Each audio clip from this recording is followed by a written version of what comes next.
আসসালামু আলাইকুম প্রিয় দর্শক, অন্য মঞ্চের আলাপচারিতায় আপনাদের সকলকে স্বাগত জানাচ্ছি।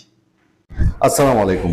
এই কথা সবাই জানে, এই কথা লোকানো কিছু জিনিস না। কিন্তু দেখেন, হাসনাতরা যে পার্লামেন্টে আছে, সংসদ সদস্য হিসেবে আছে, এমপি হিসেবে আছে, এটা তো মানে তাদের 14 পুরুষের কপাল।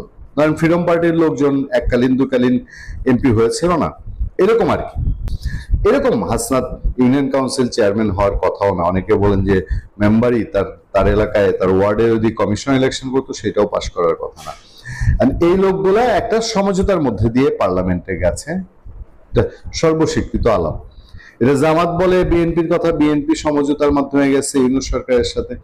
বিএনপির লোকজন বলে, বিএনপির পরাজিত প্রার্থীরা বলে যে আমির, জামাতের আমির, এনসিপির আমির মানে এনসিপির আহ্বায়ক, এদেরকে সমঝোতার মাধ্যমে পাশ করে আনা হয়েছে, বিএনপি স্যাক্রিফাইস করেছে। আমাদের এখানে আলোচনায় দেখেছেন আমজনতা তারেক বলেছে। তো হঠাৎ কি হলো হাসনাত আব্দুল্লাহর, যে তারেক রহমান কবে কোথা থেকে কোনো নিগোজিয়েশন করেছেন কিনা? নিগোজিয়েশন তো একটা হয়েছে, কিন্তু তার কথাতেই তিনি প্রমাণ করেছেন, তার কাজেই তিনি প্রমাণ করেছেন। কিন্তু এটা কেন নতুন করে টেনে আনা হচ্ছে? দেখেন, ভারতের সাথে এটা ওপেন সিক্রেট। অনেকেই বলে যে ভারত একটা সময় তারেক রহমান বিএনপির সাংঘাতিক বিরোধী ছিল, এবং তারেক রহমানের আগমনে ভারত বাধা ছিল কিনা। প্রসঙ্গ ওঠে আমেরিকার কথাও, যে আমেরিকার তৎকালীন আমেরিকার রাষ্ট্রদূত ব্রিটিনিস তার বার্তা ফাঁস যেটা করেছিল, সেই তার বার্তা যেটি ফাঁস হয়েছিল ইউক্লিডসের প্রকাশ করা নথিতে, সেখানেও জানা গিয়েছিল যে আমেরিকারও তারেক রহমান সম্পর্কে কিছু অ্যালার্জি হয়তো থাকলেও থাকতে পারে, যদিও এগুলো সবগুলো খুব যে এস্টাবলিশ সেরকম না। কিন্তু ভারতের ক্ষেত্রে ছিল যে ভারত নানান ইস্যুতে, সেটা 10 টাকা অস্ত্র বলেন বা 7 সিস্টার বলেন, ইস্যুতে তাদের কিছু অ্যালার্জি থাকতে পারে, এরকম ওপেন সিক্রেট অনেক কিছু আলাপ হতো। কিন্তু তারেক রহমান যখন ঘোষণা করেছিলেন যে 25শে ডিসেম্বর তিনি দেশে ফিরছেন, আমরা সেদিন রাতে যে আলোচনাটা করেছিলাম সেখানে আমরা হেডলাইন করে বলেছিলাম এই অ্যালার্জি গুলো বা এই প্রবলেম গুলো ভারত বা আমেরিকার যদি অতীতে থেকেও থাকে, সেটার কি তাহলে সমাধান হয়ে গেছে কিনা? যদি থেকে থাকে তাহলে নিশ্চিতভাবে এগুলো ক্লিয়ার হয়ে গেছে, এবং রাজনীতিতে বহু পরিবর্তন হয়, এগুলো স্থায়ী সমস্যা না। এগুলো কখনোই রাজনীতির ব্যক্তিদের ক্ষেত্রে এক দেশের সাথে আরেক দেশের সম্পর্ক একদম উথাল পাথাল হয়, আবার যুদ্ধ পর্যন্ত গড়ায়।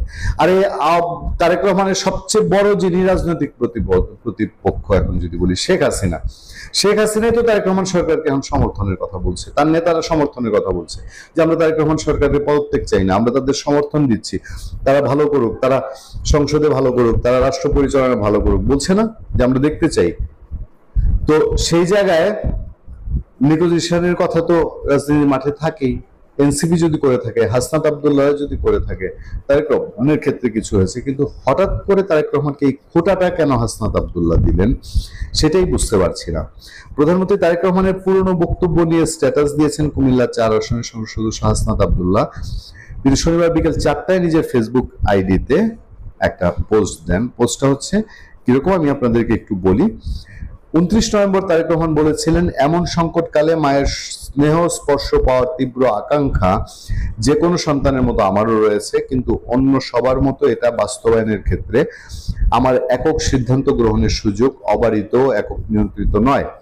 এই ফেসবুক পোস্টটা ভাইরাল হয়ে গিয়েছিল। সেই ভাইরাল পোস্ট ধরেই বলা হচ্ছে তার দেশে ফেরা আর কার সিদ্ধান্তের উপর নির্ভর করে তা তিনি তখন কিংবা এখনো স্পষ্ট করেননি, হাসনাত আব্দুল্লাহ বলছেন। কিন্তু গত 25 ডিসেম্বর যাদের সিদ্ধান্তের উপর নির্ভর করে তিনি দেশে ফিরেছেন, দলের অনেকের নাকি দ্বিমত থাকা সত্ত্বেও গুম ও মানবাধিকার অধ্যাদেশ বাতিলের পেছনে তাদের সিদ্ধান্তের কোনো প্রভাব রয়েছে কিনা সে প্রশ্ন থেকেই যায়। দেশে ফেরার মতো গুরুত্বপূর্ণ সিদ্ধান্ত যেমন অন্য অনেকের প্রভাবের উপর নির্ভর করেছে, ঠিক তেমনি দেশ পরিচালনার ক্ষেত্রেও কি তিনি তাদের দ্বারা প্রভাবিত?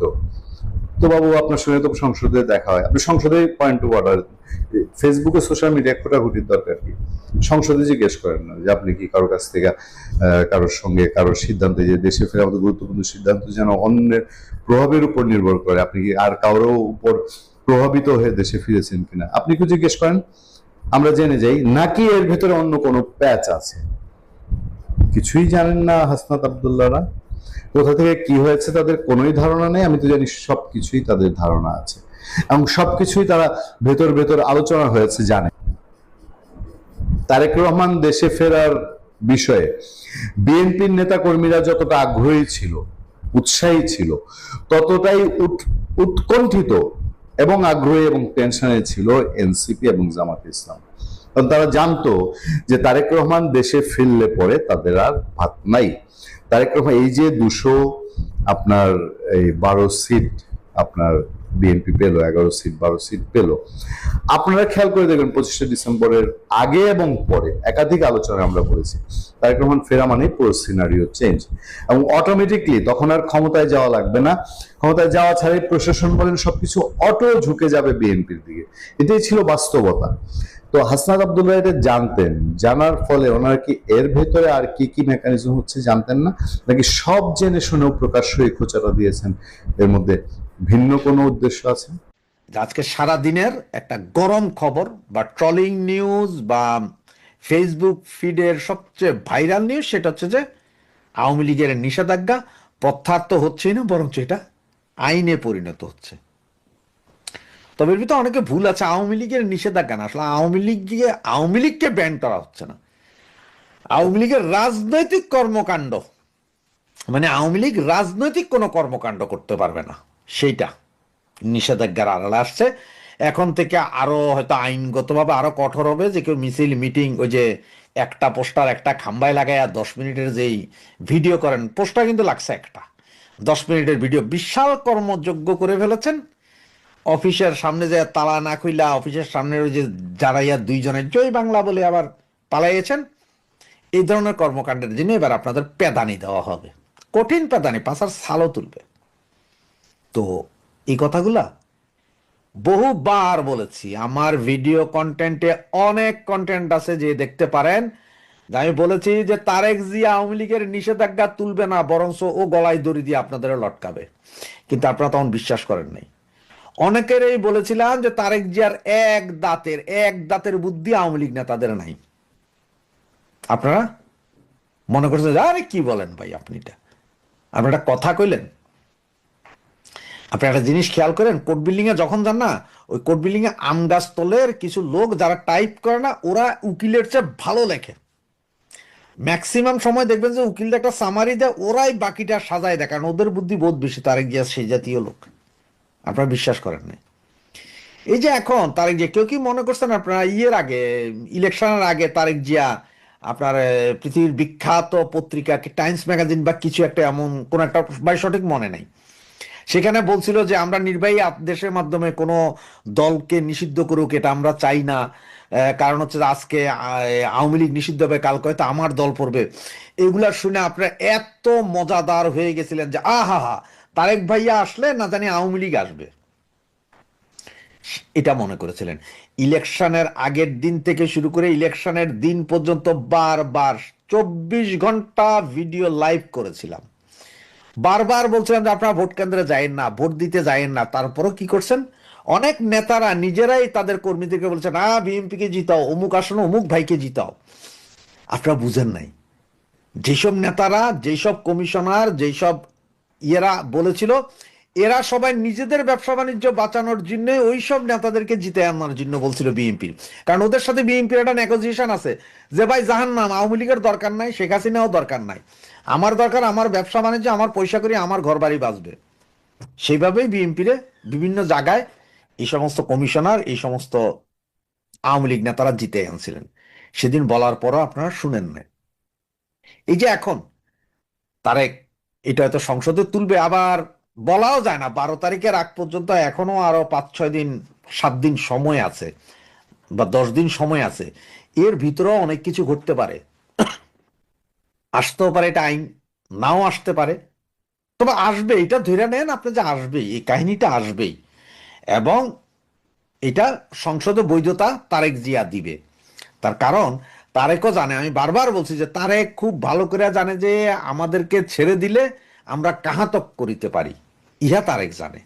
আর তারেক জানে বিধায় এই কাজটা তারেক করবে, এবং সে খুব সুচারুভাবে করবে, যেটা আপনারা কল্পনাও করেন নাই। এই যে ধরেন একটা জিনিস, সারা বাংলাদেশে এখন বিভিন্ন জিনিসপত্র নিয়ে গ্যাঞ্জাম চলতেছে।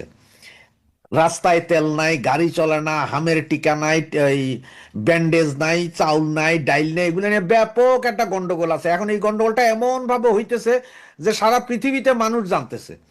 অলরেডি ওয়ার্ল্ডের বিভিন্ন পত্রিকা বলতেছে যে মানে করবে কি বলে, সর্বপ্রথম জ্বালানি মজুদ শেষ হবে বাংলাদেশের। সুতরাং এগুলা থেকে দৃষ্টি তো ফিরাইতে হবে। এগুলা থেকে দৃষ্টি ফিরানোর জন্যই আজকের এই ঘোষণা যে আওয়ামী লীগ ব্যান্ডটা আসবে। এবং আজকের এই ব্যান্ডের পরে এখন আপনি দেখেন সারাদিনে বাংলাদেশে অনেক ঘটনা ঘটছে, কোনো ঘটনা নেই। সারাক্ষণ সবার ফেসবুকে মিনিমাম 10টা করে হলে স্ট্যাটাস আছে যে খাইতেছে, ধরছে, আওয়ামী লীগ শেষ, নিশ্চিন্ন হয়ে যাবে, এগুলা নিয়ে আলোচনা, অন্য কোনো আলোচনা নাই। যতগুলা টিভি টক শো দেখবেন আজকে সব এখানে। কেউ আজকে থেকে আগামী এক সপ্তাহ কেউ আর বাংলাদেশের অন্য কোনো পরিস্থিতি নিয়ে চিন্তা করবে না। এটা হচ্ছে টেকনিক রাজনীতির, এটাই করে দিয়েছে। আওয়ামী লীগ নিষিদ্ধ, আওয়ামী লীগের রাজনৈতিক কার্যক্রম নিষিদ্ধ করলে কি হবে? আমার মতে একটা জিনিস কি ভালো হবে, খুব ভালো হবে, যে ব্যান করে দেওয়া। এতে ভালো হবে কি জানেন, আওয়ামী লীগের ভিতরে যতগুলো যে হাইব্রিড আছে না, এগুলো সব দেখবেন যে আগামী 3 মাসের ভিতরে বিএনপিতে ফুল নিয়ে নিয়ে যোগদান করবে। আওয়ামী লীগ আরো বেশি পরিচ্ছন্ন হয়ে আসবে। এবং এইটা আওয়ামী লীগের জন্য একরকম ভালো।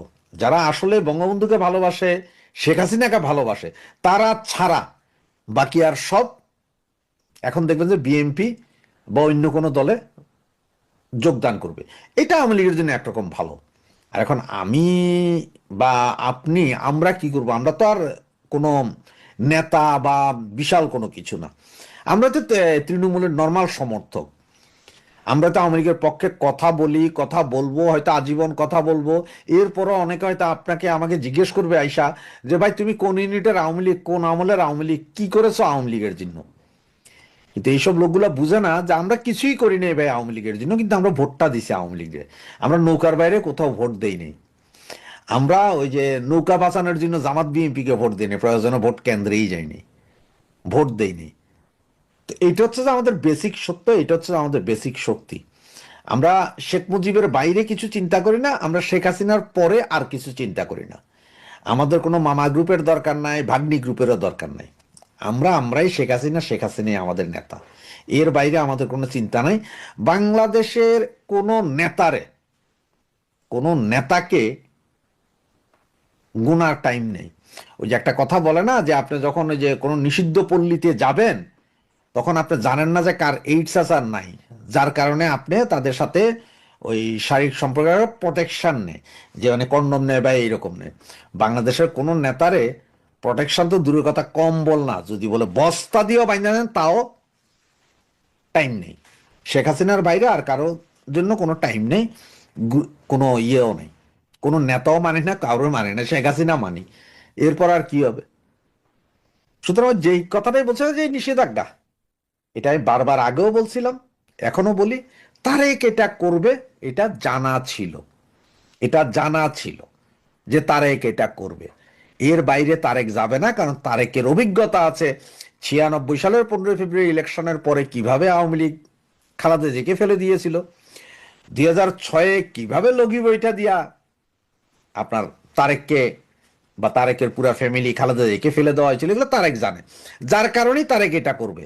এখন আবার আপনারা হঠাৎ করে চিনেন লগি বইটা জোগাড় করো, তারেককে সায়স্তা করে, এটা চিনলেন না, কারণ এখন আর লগি বইটার যুগ নাই, এখন আছে স্নাইপার রাইফেলের যুগ। এখন 1500 মিটার দূর থেকে কিভাবে ফেলে সেই যুগ। এখন 2000-3000 মিটার দূর থেকে কিভাবে ফেলে দিতে হয়, ওই যে 24শে আগস্ট, এই 24শে আগস্ট বলছি, জুলাই আগস্টে সে গণ আন্দোলন দেখছেন তো, 1000 মিটার, 1500, 3000 মিটার দূর থেকে কিভাবে ফেলে দিছে। এখন স্নাইপারের যুগ, এখন ওগুলার যুগ, লগি বইটার এখন আর যুগ নাই। কেউ যদি স্বপ্ন দেখেন যে লগি বইটা দিয়ে হবে, না না না, সবসময় মডার্ন হয়, সব কিছুতে মডার্নিজম আসে।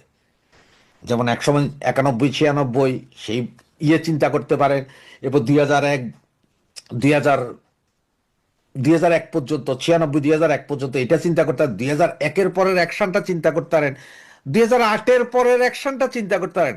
এক এক সময় এটার মাত্রা হেভি হয়েছে। এক সময় বাটন ফোন ব্যবহার করতেন, এখন আপনারা আইফোন ব্যবহার করেন। সুতরাং ওই যে যদি মনে করেন যে সে বাটন ফোনের মতন আমরা রিমোট চেপ দিব আর সব হয়ে যাবে, সেটা না। এখন আরো উন্নত হইতে হবে, লগি বইটা দেওয়া হবে না, এখন লাগবে অন্য জিনিস, এবং সেটা কিভাবে কি করবে সময় হয়তো বলে দিবে, সময়।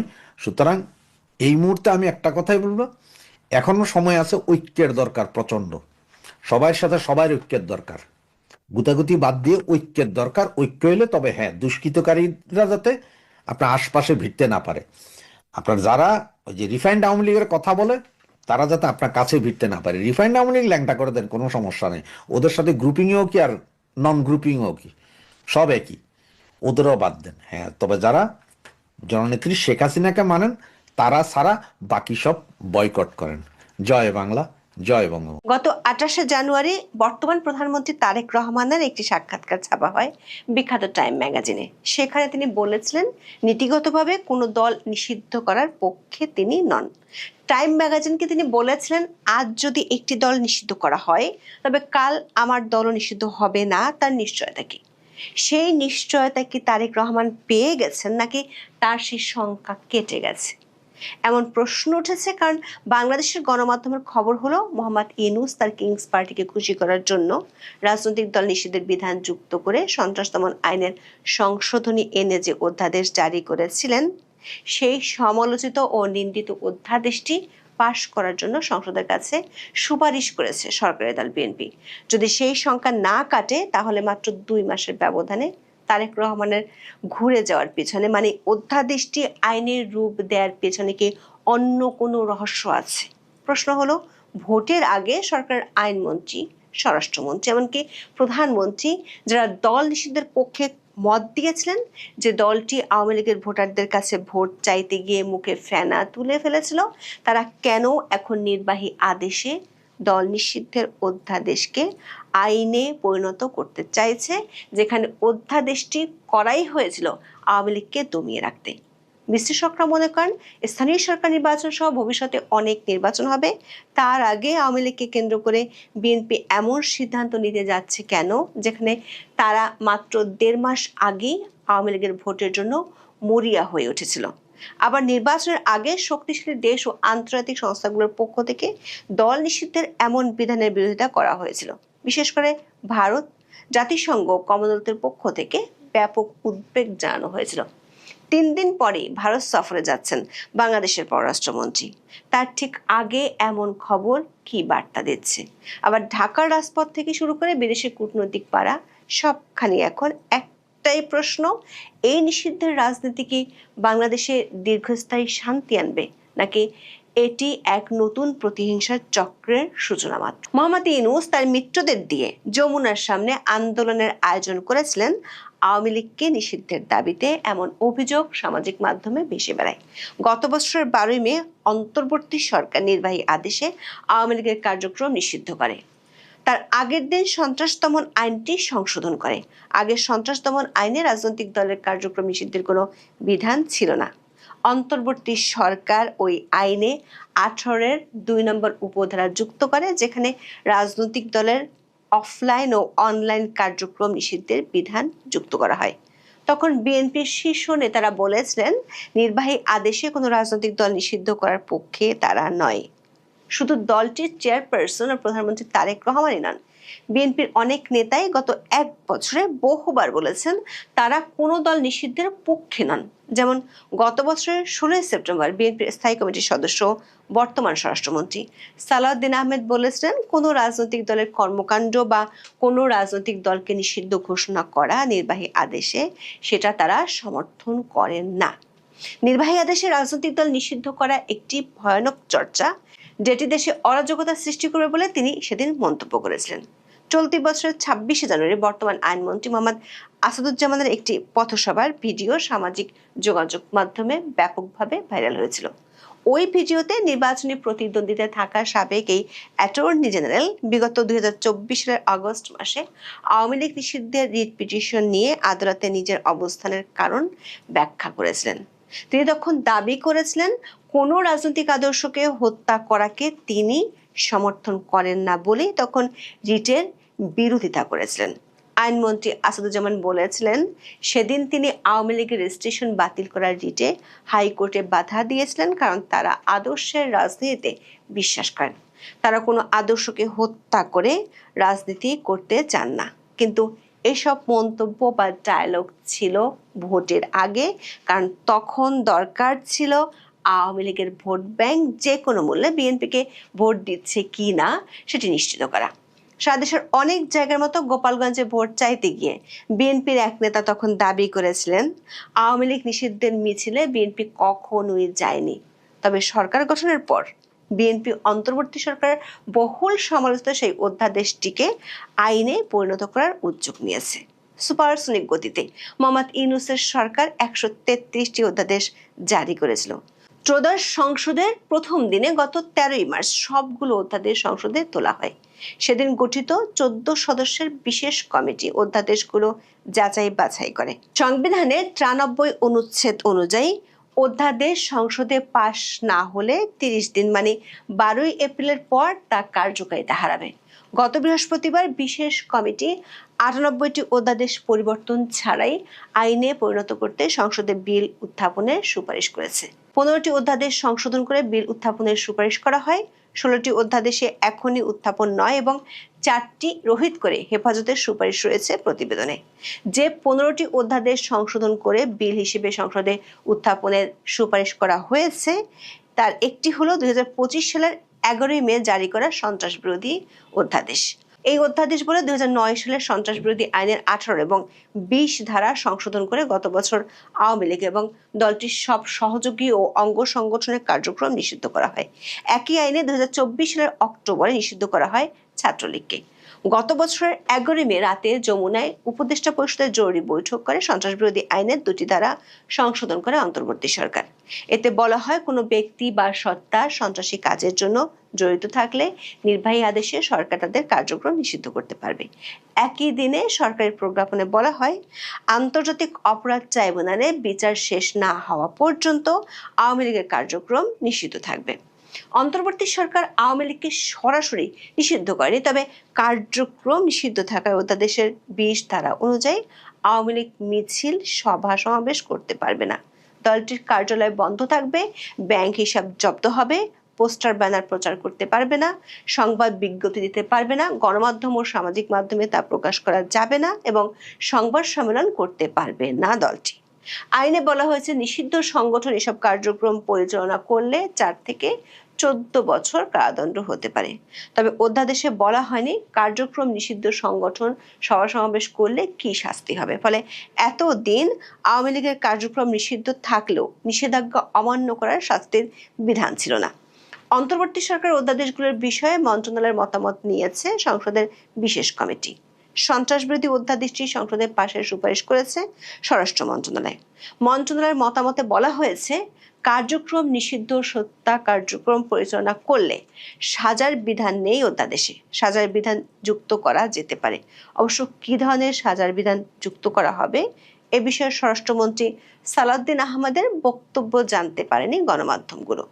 দৈনিক সমকালের খবরে বলা হয়েছে নিষিদ্ধ সংগঠনের জন্য আইনের 16 ধারা যেসব সাজার বিধান রয়েছে সেগুলি প্রযোজ্য হবে কার্যক্রম নিষিদ্ধ সংগঠনের জন্য। দর্শক খেয়াল করে দেখুন, গত বছরের 16ই সেপ্টেম্বর সালাউদ্দিন আহমেদ বলেছিলেন দল নিষিদ্ধের রাজনীতি দেশে অরাজক পরিস্থিতি সৃষ্টি করবে। প্রশ্ন হলো কেন বিএনপি এমন ইউটার্ন নিতে যাচ্ছে, বিশেষ করে বৈশ্বিক রাজনীতির এক জটিল সময়কালে, যেখানে এভাবে দল নিষিদ্ধের বিরুদ্ধে শক্তিশালী দেশ ও সংস্থাগুলো তাদের অবস্থানের কথা আগেই জানিয়েছিল। যুক্তরাষ্ট্র, ভারত, ইউরোপীয় ইউনিয়ন, কমনওয়েলথ এবং জাতিসংঘ সবাই কোনো রাজনৈতিক দলকে পুরোপুরি নিষিদ্ধ করার বিপক্ষে তাদের অবস্থান স্পষ্ট করেছে। জাতিসংঘের মানবাধিকার কমিশন থেকে পাঠানো এক চিঠিতে স্পষ্ট করে বলা হয়েছিল কোনো রাজনৈতিক দলকে নিষিদ্ধ করা হচ্ছে মত প্রকাশের স্বাধীনতা এবং সংগঠনের অধিকারের উপর সবচেয়ে বড় আঘাত। জাতিসংঘ বারবার মনে করিয়ে দিয়েছে সন্ত্রাস দমন আইনকে রাজনৈতিক প্রতিপক্ষ দমনের হাতিয়ার হিসেবে ব্যবহার করা আন্তর্জাতিক আইনের পরিপন্থী। যুক্তরাষ্ট্রের আইন প্রণেতারা এবং পররাষ্ট্র দপ্তর একাধিকবার বলেছে দল নিষিদ্ধ করার পরিবর্তে কেবল অপরাধে লিপ্ত ব্যক্তিদের বিচার হওয়া উচিত। আন্তর্জাতিক সম্প্রদায়ের এই অসম্মতি সত্ত্বেও বিএনপি কেন এই পথে হাঁটছে? আবার মাত্র 3 দিন পর ভারতে যাচ্ছেন বাংলাদেশের পররাষ্ট্রমন্ত্রী খলিলুর রহমান। ভারতই প্রথম দেশ যারা আওয়ামী লীগের কার্যক্রম নিষিদ্ধের পর আনুষ্ঠানিকভাবে উদ্বেগ জানিয়েছিল। এই সফরের ঠিক আগে আওয়ামী লীগকে নিষিদ্ধের অধ্যাদেশ সংসদে তোলার সুপারিশ করার খবরটি অত্যন্ত তাৎপর্যপূর্ণ। এটি দিল্লির জন্য একটি কড়া কূটনৈতিক বার্তা হিসেবে দেখা হচ্ছে, যা দুই দেশের সম্পর্কের শীতলতাকে আরও বাড়িয়ে দিতে পারে। ভারত ঐতিহাসিকভাবে আওয়ামী লীগকে তাদের সবচেয়ে বিশ্বস্ত মিত্র হিসেবে বিবেচনা করে। দিল্লির নিরাপত্তা বিশ্লেষকদের মতে বাংলাদেশে আওয়ামী লীগ পুরোপুরি নিশ্চিহ্ন হয়ে গেলে সেখানে ভারত বিরোধী শক্তি এবং মৌলবাদী গোষ্ঠীর উত্থান ঘটবে। বিশেষ করে জামাত ইসলামের পুনরুত্থান এবং এনসিপির ভারত বিরোধী বক্তব্য ভারতকে বিচলিত করেছে। ভারতের national security adviser Ajit Doval এবং অন্যান্য উচ্চপদস্থ কর্মকর্তারা বারবার বাংলাদেশে একটি অন্তর্ভুক্তিমূলক গণতন্ত্রের কথা বলেছেন, যার অর্থ হলো আওয়ামী লীগকে রাজনীতিতে ফেরার সুযোগ দেওয়া। পররাষ্ট্রমন্ত্রী খলিলুর রহমানের এই সফরে গঙ্গা পানি বন্টন চুক্তির নবায়ন, সীমান্ত হত্যা বন্ধ এবং জ্বালানি সংকটের মতো গুরুত্বপূর্ণ ইস্যু নিয়ে আলোচনা হওয়ার কথা রয়েছে। কিন্তু আওয়ামী লীগ নিষিদ্ধের ইস্যুটি এই আলোচনার উপর এক গভীর ছায়া ফেলবে। ভারতের সাথে দর কষাকষির ক্ষেত্রে বিএনপি সরকার এই পদক্ষেপটিকে কি তাহলে একটি কূটনৈতিক কার্ড হিসেবে ব্যবহার করছে? এমন প্রশ্ন দেখা দিয়েছে বিশ্লেষকদের মনে। বিশ্লেষকরা মনে করেন দল নিষিদ্ধের প্রভাব সম্পর্কে তারেক রহমান টাইম ম্যাগাজিনের কাছে যে শঙ্কার কথা বলেছিলেন সেটি বাংলাদেশে অতীতেও দেখা গেছে। আবার বাংলাদেশের রাজনীতিতে দল নিষিদ্ধ করা যে কোনো কার্যকরী ফল বয়ে আনে না সেটিও প্রমাণিত। 1971 সালে পাকিস্তান আমলে আওয়ামী লীগকে নিষিদ্ধ করা হয়েছিল এবং বঙ্গবন্ধুকে গ্রেপ্তার করা হয়েছিল, কিন্তু সেই নিষেধাজ্ঞার শেষ পর্যন্ত একটি রক্তক্ষয়ী যুদ্ধের মাধ্যমে বাংলাদেশের স্বাধীনতা ছিনিয়ে এনেছিল। স্বাধীনতার পর 1974 সালে শেখ মুজিবুর রহমান সব রাজনৈতিক দল নিষিদ্ধ করে একক দল বাকশাল গঠন করেছিলেন। জিয়াউর রহমান এবং এরশাদ সরকারের আমলেও বিভিন্ন সময় রাজনৈতিক কর্মকাণ্ডের উপর বিধিনিষেধ ছিল। এমনকি জামাত ইসলামীকেও একাধিকবার নিষিদ্ধ করার চেষ্টা করা হয়েছে, কিন্তু প্রতিটি ক্ষেত্রে দেখা গেছে নিষেধাজ্ঞার ফলে দলগুলো আরো বেশি কৌশলী হয়েছে এবং অনেক ক্ষেত্রে তারা উগ্রপন্থার দিকে ঝুঁকেছে। রাজনৈতিক বিশ্লেষকদের মতে দল নিষিদ্ধ করার ফলে তাদের সাংগঠনিক কাঠামো ক্ষতিগ্রস্ত হলেও তাদের আদর্শ বা অনুসারীদের মন পরিবর্তন করা সম্ভব হয় না। বাংলাদেশের রাজনীতিতে একটি অত্যন্ত পরিচিত এবং বিপজ্জনক প্রবণতা হলো যে কোনো সরকার যে কঠোর আইন পাশ করে পরবর্তীতে সেই আইনটি তাদের বিরুদ্ধে বুমেরাং হয়ে ফিরে আসে। বিএনপি এখন আওয়ামী লীগকে দমনের জন্য যে সন্ত্রাস দমন আইন বা বিশেষ ট্রাইব্যুনাল ব্যবহার করার সুপারিশ করেছে, ভবিষ্যতে তারা নিজেরাই এর শিকার হতে পারে কিনা তা নিয়ে রাজনৈতিক মহলে গভীর সংশয় রয়েছে। বিএনপি ও আওয়ামী লীগের একাধিক সূত্র বলছে শেষ পর্যন্ত এই অধ্যাদেশটি আইনে পরিণত হবে কি না তা এখনো পরিষ্কার নয়। এমনকি তার আগে যদি উচ্চ আদালতে রিটও হয় তাহলে অবাক হওয়ার কিছুই থাকবে না। আমরা এটা পজিটিভ দৃষ্টিতে দেখতে চেয়েছিলাম, কারণ একজন প্রধানমন্ত্রী সিনেমা হলে গিয়েছেন, এটা আমরা মনে করি যে চলচ্চিত্রের জন্য বিশাল ব্যাপার, নিঃসন্দেহে সত্য। কিন্তু এমন একটা সময় তিনি গিয়েছেন এবং এমনকি তাকে নিয়ে যে সমস্ত কথাবার্তা হচ্ছে তার মধ্যে সবচেয়ে যে সমালোচনার বিষয়, এই মুহূর্তে শিশুরা মারা যাচ্ছে হামের কারণে, হামে টিকা না দেওয়ার কারণে। এই মুহূর্তে দেশের মানুষের, যখন তিনি ঘোষণা দিয়েছেন যে মানে বিদ্যুৎ সাশ্রয়ের জন্য তিনি মানুষকে ঘরে থাকতে বলেছেন, অফিস কম করতে বলেছেন, যদিও তার সম্পর্কে আমরা জানি তিনি নাকি 16 ঘন্টা অফিস করতেছেন, কেউ বলে তিনি 10 মিনিট 20 মিনিট আগেও চলে যান, এরকম অনেকেই বলে। ভালো কথা, এগুলো ভালো দিক। সিনেমা দেখেছেন, এটাও ভালো দিক। কন্যাকে নিয়ে গেছেন, আরো ভালো দিক। কিন্তু আমার প্রশ্ন হচ্ছে, ধরেন এটা আওয়ামী লীগের কোন প্রধানমন্ত্রী এই কাজটা করেছে, তখন বট বাহিনী আর বিএনপি জামাতের, আমরা তো অত্যন্ত ভদ্র ভাষায় শালীন ভাষায় সমালোচনা করছি, এতক্ষণ মৌলভী সাহেবেরা যে ফতোয়া দেওয়া শুরু করতো যে সিনেমা হলে নিয়ে গেছে তাও মেয়েরে, কত কথা শুরু হয়ে যেত। যাই হোক, সেটা অন্য বিষয়।